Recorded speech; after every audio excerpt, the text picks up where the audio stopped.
Estimado público asistente, nos complacemos en anunciar la segunda llamada. Segunda. Hola, hola. Muy buenos días, tardes, noches, madrugadas. Quien quiera que sea que se encuentre al otro lado escuchando. Como seguramente han notado ya, cada vez que leo un cuento procuro dotar de voz propia a cada uno de los personajes.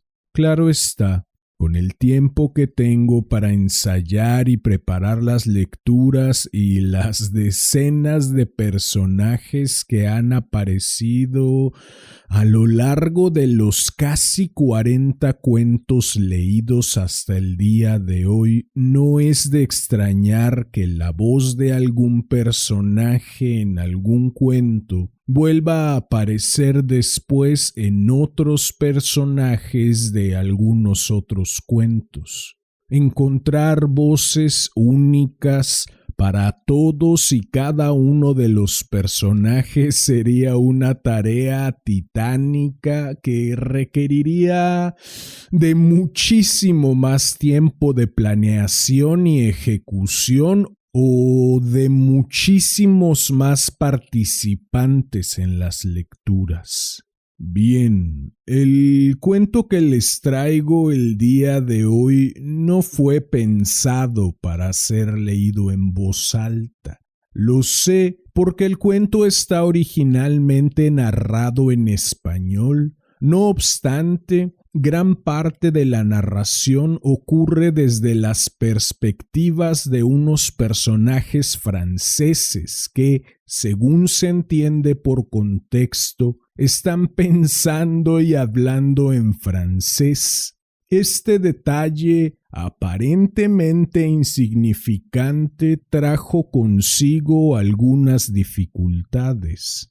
La principal de ellas fue justamente dotar de voces a dichos personajes.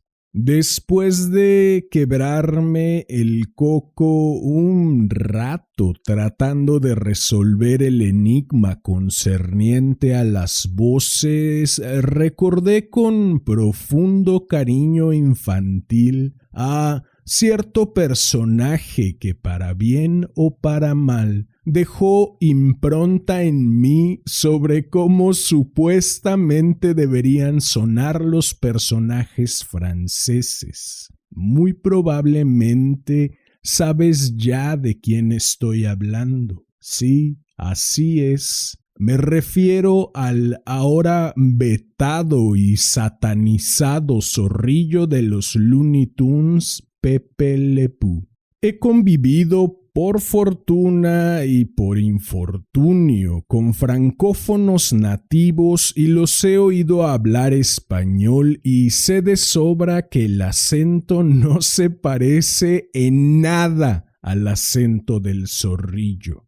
No obstante, ya que, según la narración, estoy interpretando a un francés hablando francés pero en español, lo cual no tiene ningún sentido lógico, he decidido por esta vez abrazar el absurdo y optar por el lado lúdico y no por el lado supuestamente realista, aunque insisto, tal lado no existe. Con respecto al cuento y mis motivos para elegirlo, si me preguntaran a mí, como lo hicieron con Jorge Luis Borges, ¿cuál es el cuento más memorable que he leído hasta el día de hoy? Quizá no sería este el más, o quizás sí, no lo sé, pero sí estoy seguro que ocuparía un alto puesto en la lista. Lo elegí porque su trama me hizo pensar inevitablemente en otras obras literarias, musicales, cinematográficas que amo profundamente y que me han acompañado algunas desde muy niño, al igual que la voz de Pepe Le Pew, y a lo largo de mi vida. Bueno, yo creo que como introducción basta. Demos paso a este cuento que, como ya es costumbre, dedico a mi madre por leerme cuando era niño, a mi padre por regalarme aquella radiocasetera, al niño que fui por combatir el aburrimiento con tanta creatividad, al hombre que soy por tomar este sueño entre las manos y trabajar para tornarlo realidad. Y por último, no por ello menos importante, a ti, quien quiera que seas y desde donde sea que me estés escuchando. Ha llegado la hora de correr el telón y de que empiece la función. Estimado público asistente, Damián Sastre presenta ¿Qué hora es? De Elena Garro. Esta es tercera llamada. Tercera. Comenzamos.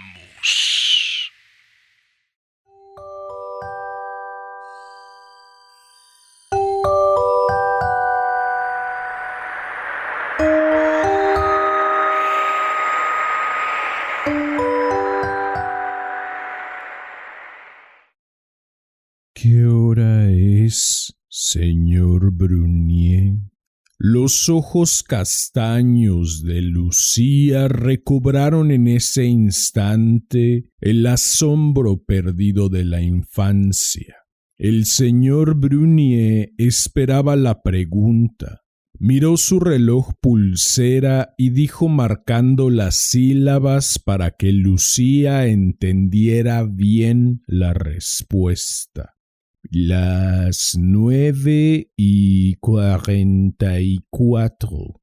Faltan todavía 3 minutos. ¡Qué día tan largo! Ha durado toda la vida.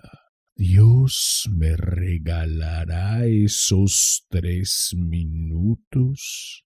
Brunier la miró unos segundos, recostada, con los ojos muy abiertos y mirando hacia ese largo día que había sido su vida. Dios le regalará muchos años, dijo el señor Brunier, inclinándose sobre ella y mirándole los ojos castaños, hojas marchitas que un viento frío barría en aquel momento lejos, muy lejos de ese cuarto estrecho. Alguien está entrando en este cuarto. El amor es para este mundo y para el otro. ¿Qué hora es, señor Brunier? Brunier volvió a inclinarse para ver aquellos ojos color té que empezaban a irse girando por los aires como hojas. Las 9:47. Señora Lucía, dijo con un tono respetuoso mirando a los ojos que ahora parecían estar tirados en cualquier acera. Las 9:47. Repitió supersticioso y deseando que ella lo oyera, pero ella estaba quieta, liberada de la hora, tendida en la cama de un cuarto barato de un hotel de lujo. Brunier le tomó una mano, tratando de hallarle un pulso que él sabía inexistente. Con mano firme le bajó los párpados. El cuarto se llenó de un silencio grave que iba del techo al suelo y de muro a muro. Sobre una maleta marchita estaba la chalina de gasa color durazno. La cogió y la extendió sobre el cadáver. Apenas hacía bulto en la cama. El pelo sepia formaba una mancha desordenada debajo de la gasa. Brunier se dejó caer en un sillón y se quedó mirando los cristales brillantes de la ventana. Afuera, los automóviles de colores claros se llenaban y se vaciaban de jóvenes ruidosos. ¿Cuántos años hacía que, metido en aquel uniforme verde y dorado, cuidaba la puerta del hotel? 23 años. Así se le había ido la vida. Le pareció que solo había abierto la puerta a malhechores. La banda era interminable y los buenos días, buenas tardes y buenas noches también interminables. Solo la señora Mitre le había dicho al entrar: ¿Qué horas son? La recordó perfectamente. Venía seguida de 2 mozos que le llevaban las maletas. No era demasiado joven, tal vez ya llegaba a los 30 años. Sin embargo, al pasar junto a él le sonrió con una sonrisa descarada. Las señoras no sonríen así, solo los muchachos, se dijo Brunier, y para colmo, aquella señora le guiñó un ojo. Se sintió desconcertado. La viajera llevaba al cuello una amplia chalina de color durazno cuyas puntas flotaban a sus espaldas como alas. Uno de los extremos de la chalina se quedó prisionero en una de las puertas y la sonriente extranjera dio un paso hacia atrás al sentirse estrangulada por la gasa. Brunier se precipitó a liberar la prenda y luego se inclinó respetuosamente ante la viajera. «Gracias, gracias», repitió la señora con un fuerte acento extranjero. Brunier hizo una nueva reverencia, dispuesto a retirarse. La extranjera lo detuvo sonriente. «¿Cómo se llama?» «Brunier», contestó avergonzado por la falta de discreción de la señora. «¿Qué hora es, señor Brunier?» Brunier vio su reloj pulsera. «Las 6:10, señora. El avión de Londres llega a las 9:47, ¿verdad?» «Creo que sí», contestó el portero. «Faltan 3 horas y 37 minutos», dijo la desconocida con voz trágica. La extranjera cruzó el vestíbulo del hotel a grandes pasos. Su abrigo corto dejaba ver 2 piernas delgadas y largas que caminaban, no como si estuvieran acostumbradas a cruzar salones, sino a correr deprisa por las llanuras. Se inscribió en el hotel como Lucía Mitre. Recibió su llave y anunció con desenvoltura: reserven el cuarto 410 para el señor Gabriel Cortina, que llega hoy en el avión de Londres a las 9:47. El cuarto 410 estaba al lado del cuarto 412, el número que le había tocado a ella. Durante varios días la señora Mitre comió y cenó en su habitación. Nadie la vio salir. El cuarto 410 permaneció vacío. En la vida del hotel, llena de grupos de gentes que entran y salen, de fiestas, de automóviles que se detienen a sus puertas, estos hechos insignificantes pasaron inadvertidos. Solo Brunier espiaba con atención las entradas y salidas de los clientes, esperando ver reaparecer a la señora de la chalina color durazno que le había guiñado un ojo y preguntado la hora. Con discreción indagó entre las doncellas y los camareros. ¿Qué? ¿La sudamericana? Está tocada. Se arregla, se sienta en un sillón y pregunta: ¿qué hora es? Marie Claire, después de imitar la voz y los ademanes de la extranjera, se echó a reír.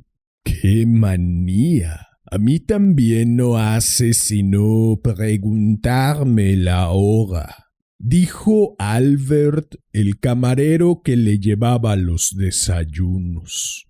Algo le pasa, comentó Brunier pensativo. Está esperando a su amante.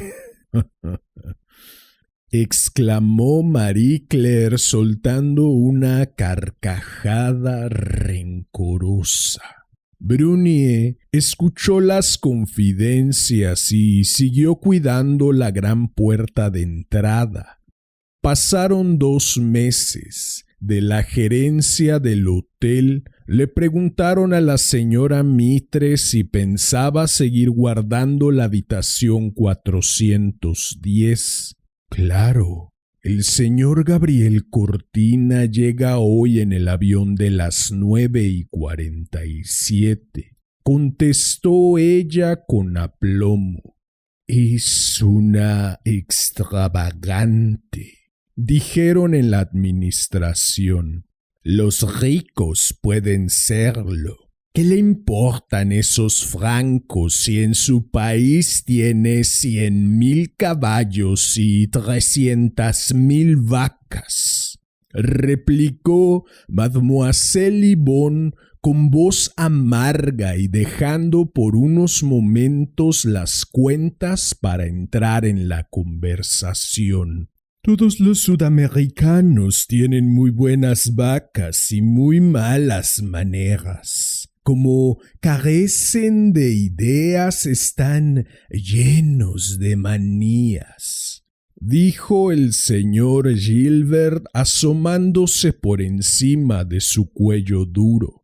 La señora Mitre no tenía tantas vacas y al terminar el tercer mes no tuvo con qué pagar la última cuenta del hotel.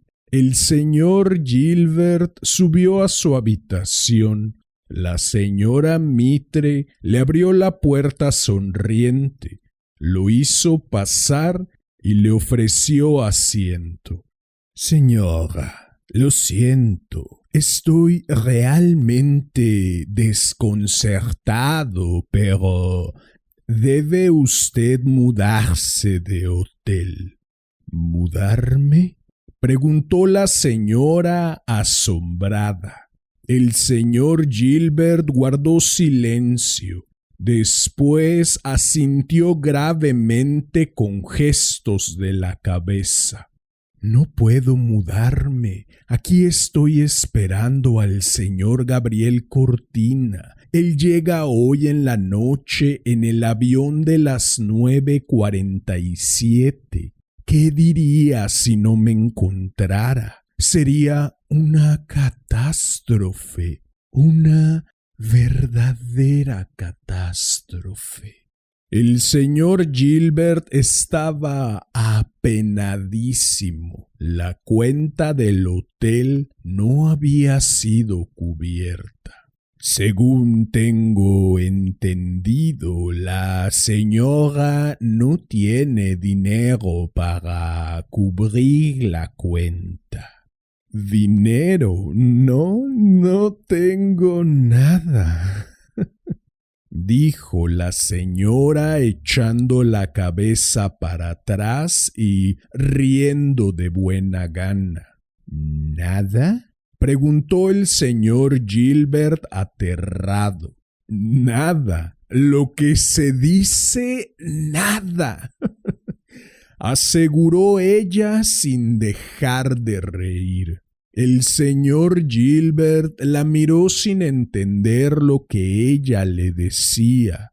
Realmente era aterradora la confesión de la señora que tenía delante.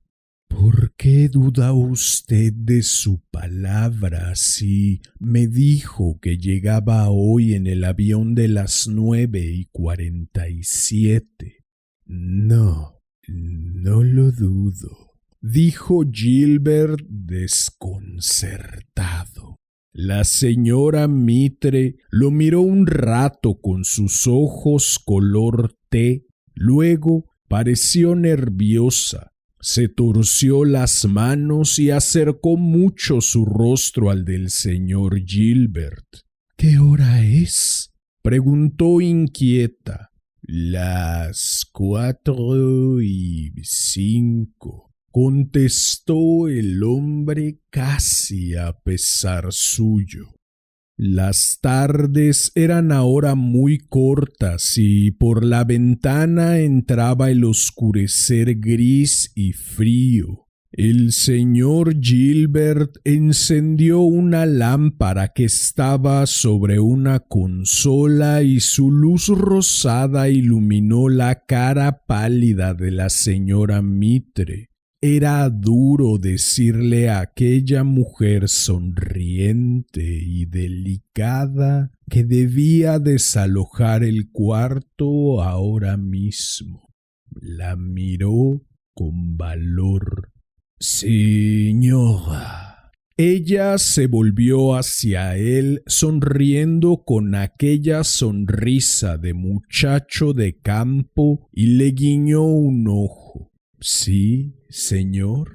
Si pudiera al menos dejar algo, preguntó ella asombrada y descruzando las piernas.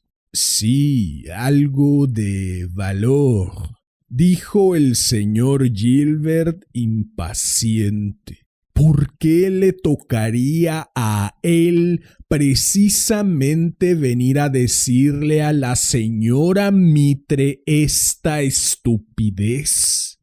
Lucía Mitre apoyó los codos sobre las rodillas, sostuvo la cara entre sus manos y lo miró con fijeza, como si no entendiera lo que le pedía.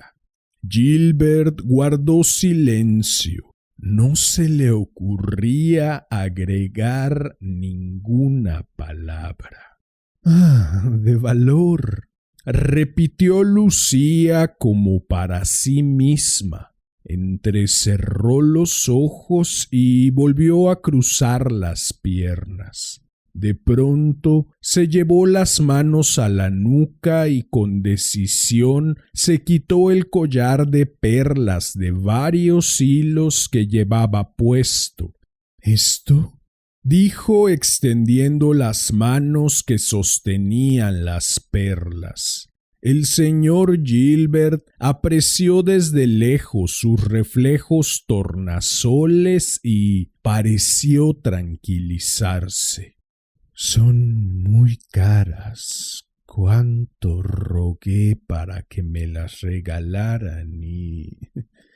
Ya ve, nadie sabe para quién ruega. Si Ignacio supiera...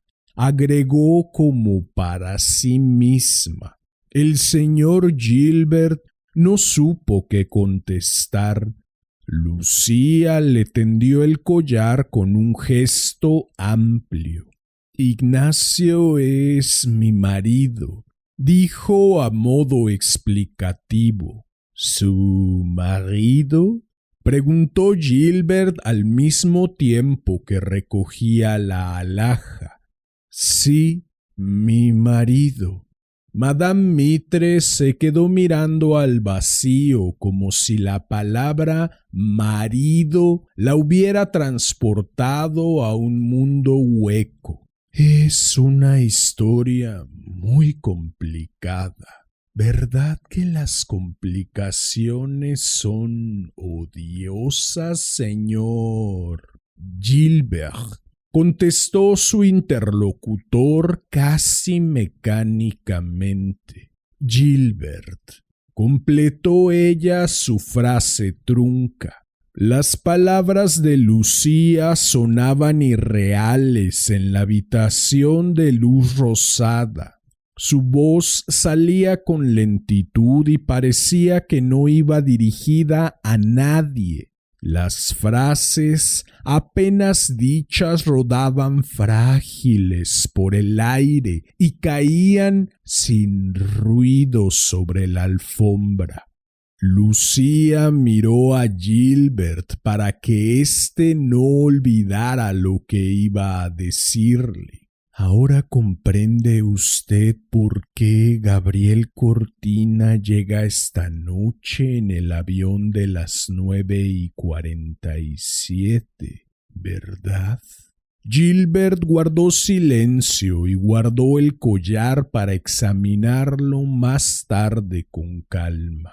La voz corrió entre los empleados del hotel. La señora Mitre entregó un fabuloso collar de perlas para seguir esperando la llegada de su amante. El rumor llegó a los oídos de Brunier. Habían pasado ya 5 meses desde la tarde en que la señora Lucía le había guiñado un ojo, y Brunier, a pesar de no haberla visto más, no la había olvidado. Esperaba siempre que apareciera la larga chalina flotante y la sonrisa hospitalaria.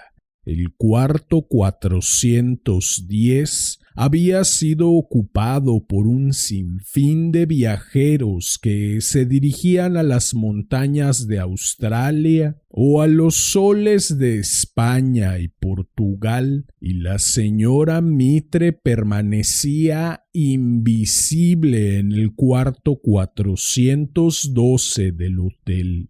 Brunier estaba intranquilo. Sabía que más tarde o más temprano la señora se acabaría las perlas una por una y entonces tendría que irse a la calle. Esta idea lo mortificaba.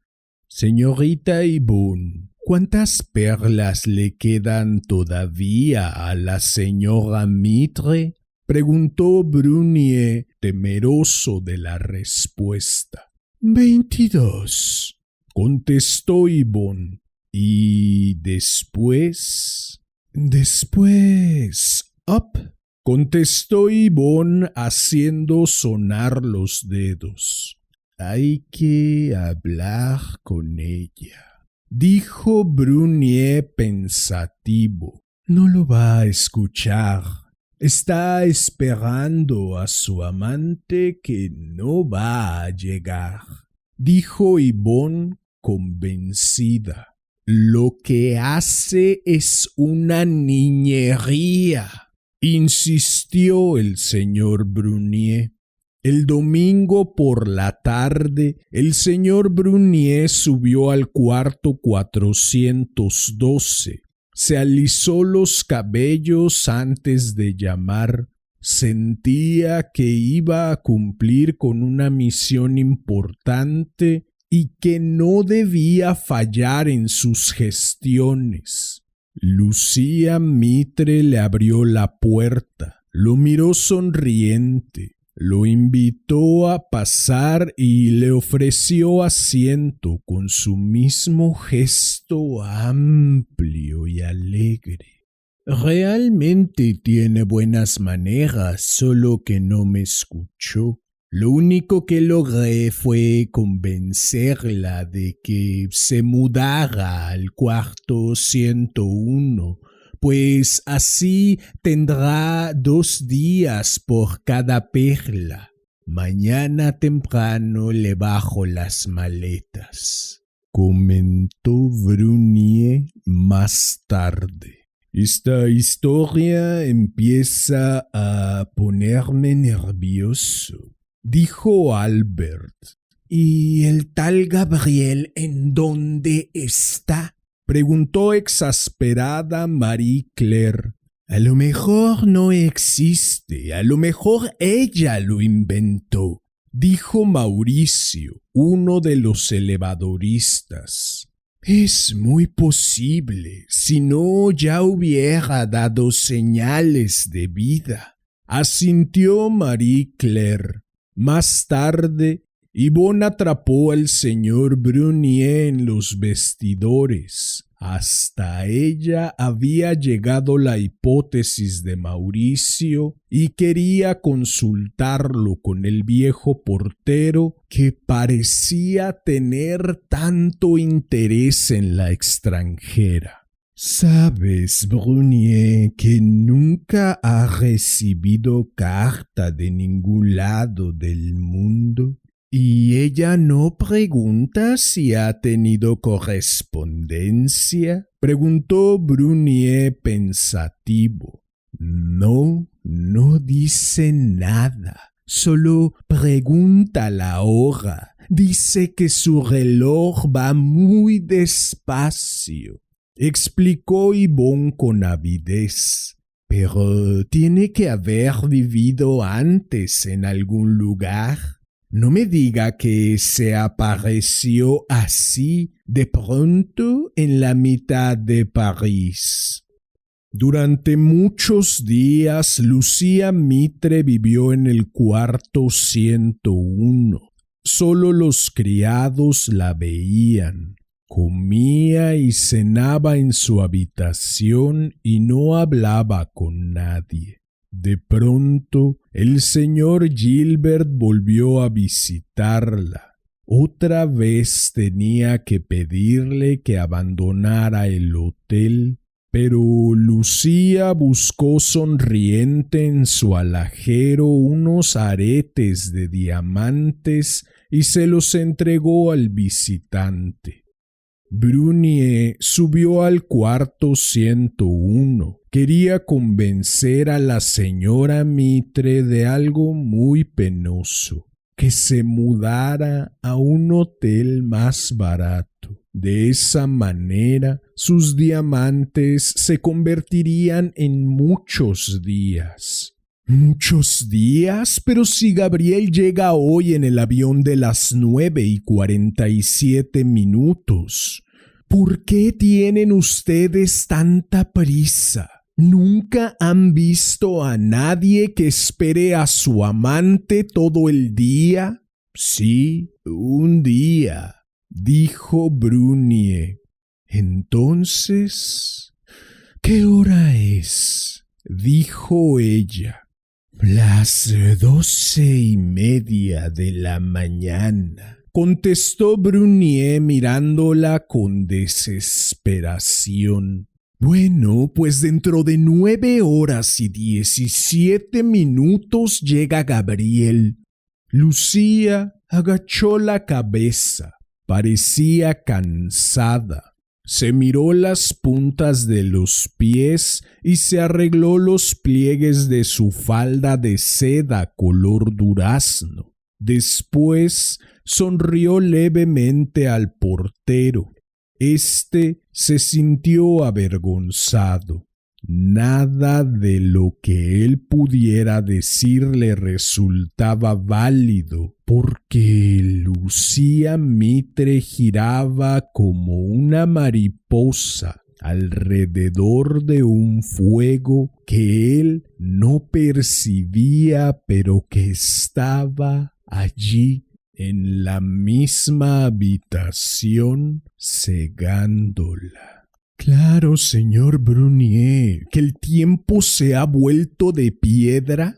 Cada minuto que pasa es tan enorme como una roca enorme. Se construyen ciudades nuevas que florecen, decaen y desaparecen, y van pasando las ciudades y los minutos. Y el minuto de las 9:47 llegará cuando hayan pasado estos minutos de piedra, con sus enormes ciudades, que están antes del minuto que yo espero. Cuando suene ese instante, la ciudad de los pájaros surgirá de este amontonamiento de minutos y rocas. Sí, señora, dijo Brunier con respeto. Estoy muy cansada, muy cansada. Son las piedras, agregó Lucía mirando con sus ojos fatigados al portero. Después, como si hiciera un esfuerzo, le hizo un guiño y sonrió con su sonrisa abierta de muchacho. Brunier quiso devolverle la sonrisa, pero lo invadió una tristeza inexplicable que lo dejó paralizado. De niña, señor Brunier, el tiempo corría como la música en las flautas. Entonces no hacía sino jugar, no esperaba. Si los grandes jugáramos, acabaríamos con las piedras adentro del reloj. En ese tiempo, el amor estaba afuera de las tapias de mi casa, esperándome como una gran hoguera toda de oro, y cuando mi padre abrió el portón y me dijo: «Sal, Lucía», corrí hacia las llamas. Mi vocación era ser salamandra. Brunier supo que la señora Lucía estaba hechizada, pero ¿por quién o por qué? ¿Y usted, señor Brunier, cuántas salamandras tuvo?, preguntó Lucía con interés, como si de pronto recordara que debía hablar más de su interlocutor y menos de ella misma. 2, pero ellas son verdaderas salamandras. No se quemaron en el fuego, contestó Brunier. Después de la visita del portero, la señora se quedó aún más quieta. Nunca tocaba el timbre ni pedía nada. Acabaron por mandarle las bandejas casi vacías. El señor Gilbert la visitaba de cuando en cuando y se llevaba una por una sus alhajas. Le preocupaba aquella presencia constante en el cuarto más barato del hotel. La primavera pasó con sus racimos de nieve y cubriendo a los castaños. Se deshojó el verano en un otoño amarillo. Volvió el invierno con sus teteras humeantes y Lucía Mitre siguió preguntando la hora encerrada en su cuarto. El señor Gilbert la tenía muy presente. Señora, ¿no sería conveniente que le escribiera usted a su marido? ¿A mi marido? ¿Para qué? Para que haga algo por la señora, para que la recoja. Un señor mexicano es, donde quiera, siempre un caballero. Sí, es el mejor de los hombres. Siempre le viviré agradecida, señor Gilbert. Si usted supiera, vivimos casados 8 años. Nunca olvidaré las noches que pasé en la habitación inmensa de su casa. Mi suegra me oía llorar y venía envuelta en un kimono japonés. La señora Mitre guardó silencio, como si oyera venir los pasos de aquella mujer a la que por primera vez nombraba. El señor Gilbert miró hacia la puerta. Tuvo la impresión de que alguien, envuelto en un traje oriental, entraba sin ruido en la habitación. La señora Mitre se tapó la cara con las manos y empezó a sollozar. Gilbert se puso de pie. Señora, por favor. El cuarto era enorme, estaba llena de espejos y yo me sentía muy sola. Eso enojaba a mi suegra. ¿Le parece muy mal, señor Gilbert? No, me parece natural, contestó Gilbert ruborizándose. A Ignacio lo veía en el comedor. El día que me escribió la carta me extrañó mucho porque podía habérmelo dicho en la comida. Luego vi que esa era la mejor manera de decirme algo tan delicado. ¿Quiere usted leerla? Gilbert no supo qué decir. La señora Mitre se levantó con presteza y buscó adentro de su maleta un pequeño cofre de madera muy olorosa. Al abrirla, respiró con deleite el perfume y exclamó: «Es de Olínala». Luego encontró una carta escrita tiempo antes y leída muchas veces, y la entregó a Gilbert con aquel gesto suyo, amplio y sonriente, que tomaba siempre que tenía que dar algo, ya fueran sus perlas, sus brillantes o su carta. Léala, por favor. El señor Gilbert recorrió la carta con los ojos sin entender nada. La carta estaba escrita en español. Solo alcanzó a descifrar la firma Ignacio. Movió la cabeza como si entendiera el contenido de aquella carta.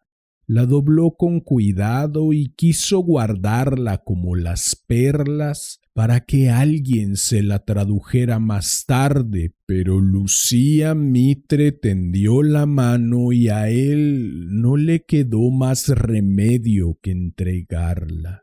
«¿Ve usted?», dijo ella con simplicidad.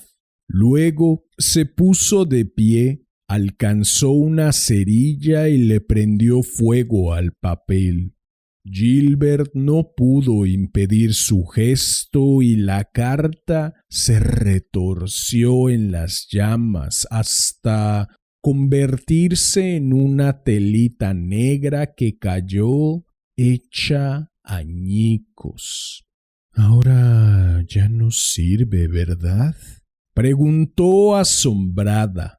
No, ya no sirve, comentó Gilbert descorazonado.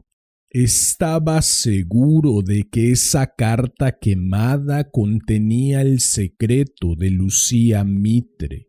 ¿Qué hora es? ¿Cuánto tiempo falta para las 9:47?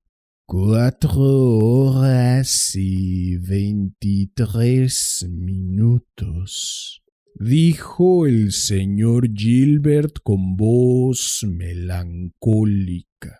4 horas. Mientras dan las 9, ¿por qué no sale usted a dar un paseo por París? Si viera qué hermosos están los muelles, llenos de libros, de paseantes. ¿Una vuelta? No puedo. Me voy a arreglar un poco. Estoy tan nerviosa, dijo tocándose la cara con angustia. El señor Gilbert vio sus mejillas hundidas y sus manos delgadas y temblorosas. Es usted muy bella, señora Mitre, dijo convencido de que la tragedia embellece a sus personajes. La luz que rodeaba a la mujer que tenía sentada frente a él era una luz que se alimentaba de ella misma. Toda ella ardía adentro de unas llamas invisibles y luminosas. Tuvo la impresión de que pronto no la vería más.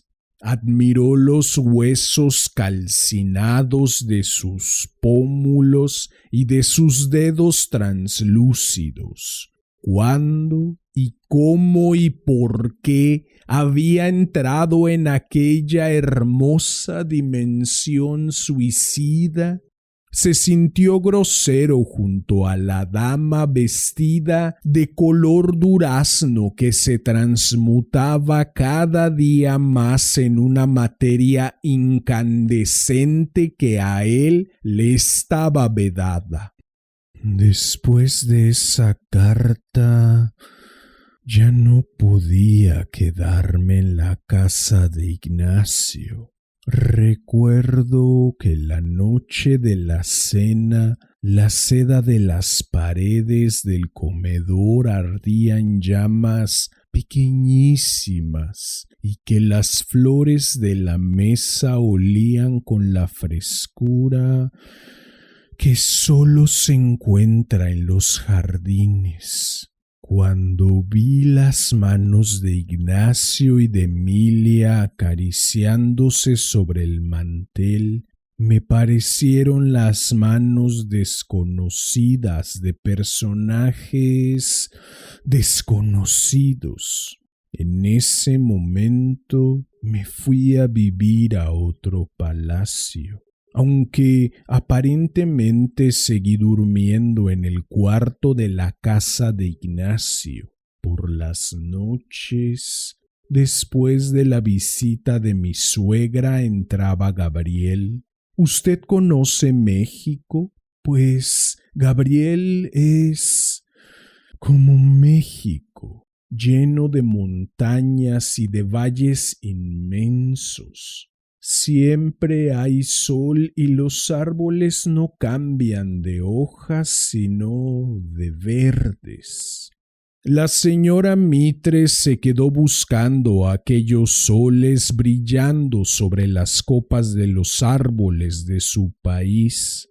Gilbert la dejó acompañada de sus fantasmas. Su marido y su amante la engañaron, se dijo mientras llegaba a su despacho y se sintió responsable de la suerte de aquella mujer.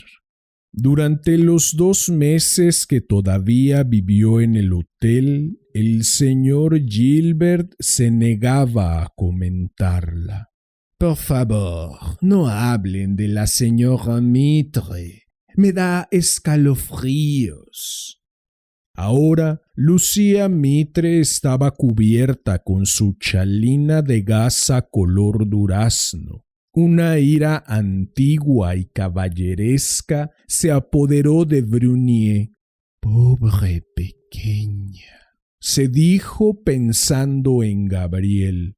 «Pobre pequeña», se repitió recordando a Ignacio. Debía advertir a Gilbert de lo que acababa de ocurrir en el cuarto 101. Los divanes y las sillas de época cubiertas de sedas color pastel, los espejos, los ramos de flores silvestres y las alfombras color miel le dieron la sensación de entrar al centro tibio del oro. Contempló a las parejas reflejadas en las luces de los espejos, deslizándose frágiles por caminos invisibles y perfumados, en busca de amores que quizás apenas durarían unas horas. Parecían hermosos tigres olfateando intrincados vericuetos y tuvo la impresión de que algunos de aquellos personajes fugaces se quedarían tal como Lucía, prendidos a un minuto irrecuperable. Brunier se acercó a Gilbert que, de pie, muy sonrosado y vestido con su impecable jaque, sonreía a una de aquellas parejas elegidas. Esperó unos minutos.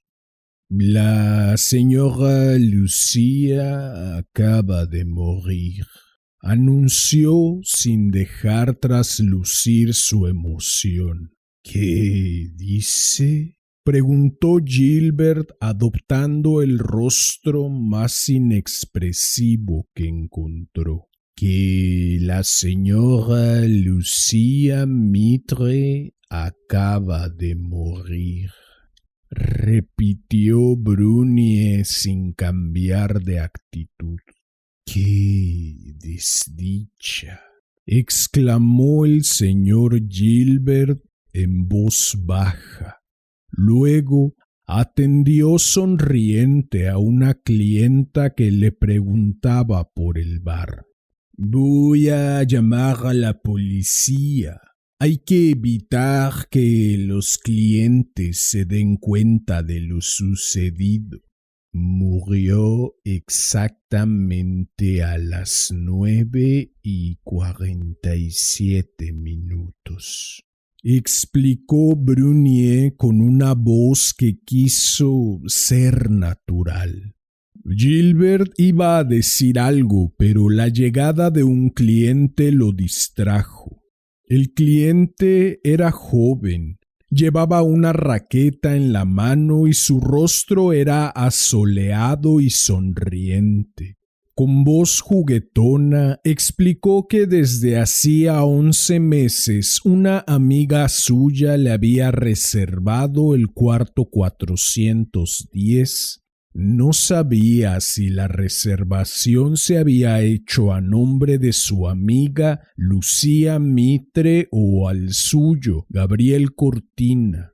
«Pero es lo mismo», explicó sonriente. Gilbert, asombrado, no supo qué decir. Buscó en los ficheros y vio que el cuarto 410 estaba vacío. Cogió la llave y se la tendió al joven que, distraído, daba golpecitos en el escritorio con el filo de su raqueta. Gilbert y Brunier, mudos por la sorpresa, vieron cómo se alejaba Gabriel Cortina rumbo a los elevadores. Iba jugando con la llave, ajeno a su desdicha. Sus pantalones de franela y su saco sport le daban una elegancia infantil y americana. Los dos hombres se miraron consternados. Deliberaron unos minutos y decidieron que, cuando llegara la policía, explicarían lo sucedido al recién llegado. Es una catástrofe, una verdadera catástrofe. A las 10:30 de la noche, 3 hombres correctamente vestidos cruzaron el vestíbulo del hotel acompañados de Brunier y de Gilbert.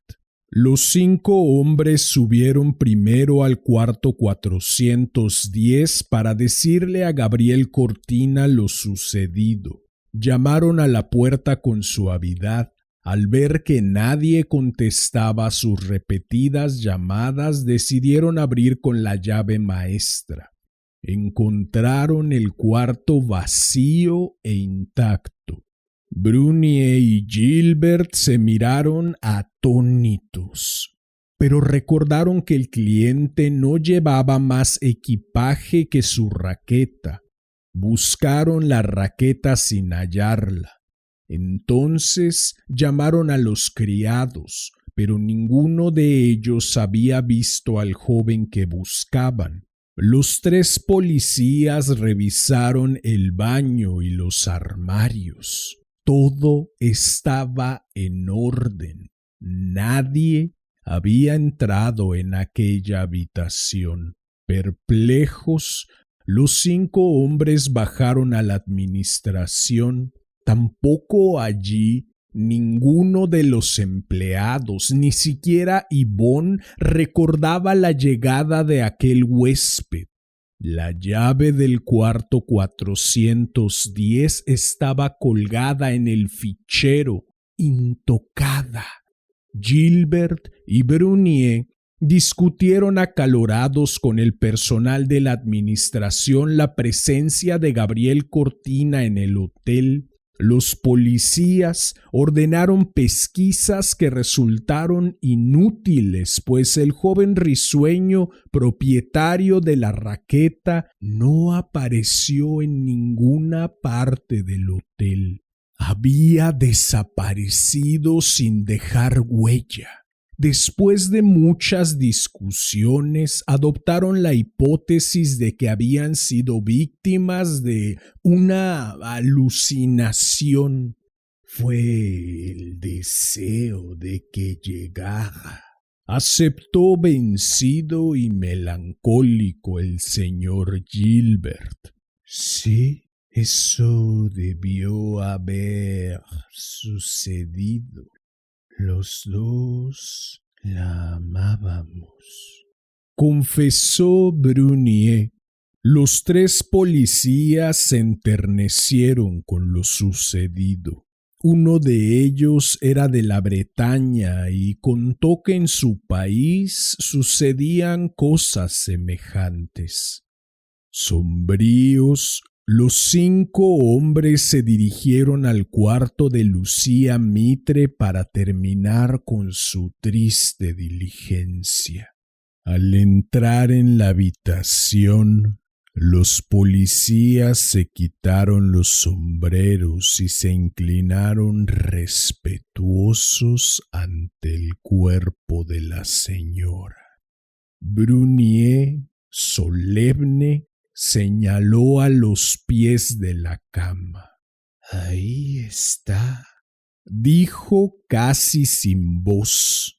Sus 4 acompañantes vieron la raqueta depositada con descuido a los pies de la cama de Lucía Mitre. Se lanzaron nuevamente a la búsqueda del joven propietario de la raqueta, pero su búsqueda fue infructuosa, pues el cliente risueño, tostado por el sol de América, no volvió a aparecer nunca más en el Hotel del Príncipe. Gilbert se inclinó por última vez sobre el rostro de Lucía Mitre. También ella se había ido para siempre del hotel, pues en su rostro no quedaba de ella nada.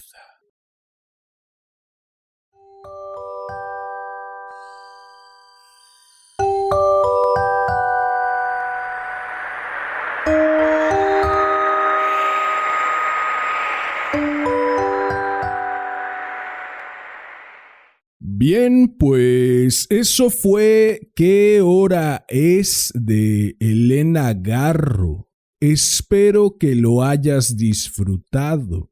Si fue así, te agradecería enormemente que me ayudaras compartiendo, difundiendo. Bien, retomando un poco el comentario que hice casi al final de la introducción, si bien no sé si escogería este cuento como el cuento más memorable, porque hay otros cuentos que yo llevo muy pegados a mi corazón, algunos de ellos no los he leído justamente porque son muy valiosos y muy importantes para mí y tengo miedo de arruinarlos. Sí diría que es el cuento más entrañable, más hermoso, más memorable de cuentos sobre locura y fantasmas que he leído en toda mi vida.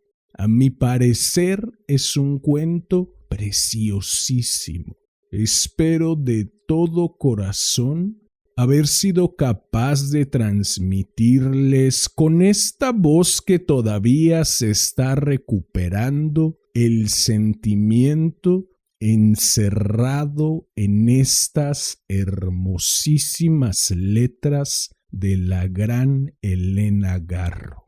En fin, si deseas estar al tanto del contenido que publico o deseas sugerir algún cuento para cualquiera de las dos secciones de este hermoso, sensual y exquisito podcast, o incluso si solo deseas saludarme y agradecerme la enorme labor, puedes buscarme en Facebook como Damián Sastre, en Instagram como @casidiariodeunloco, en YouTube como Casi Diario de un Loco TV, TE_VE. Si llegaste hasta aquí, como ya es costumbre, agradezco inconmensurablemente tu valiosísimo tiempo. Recibe un enorme abrazo. Ten una excelente vida y hasta la próxima.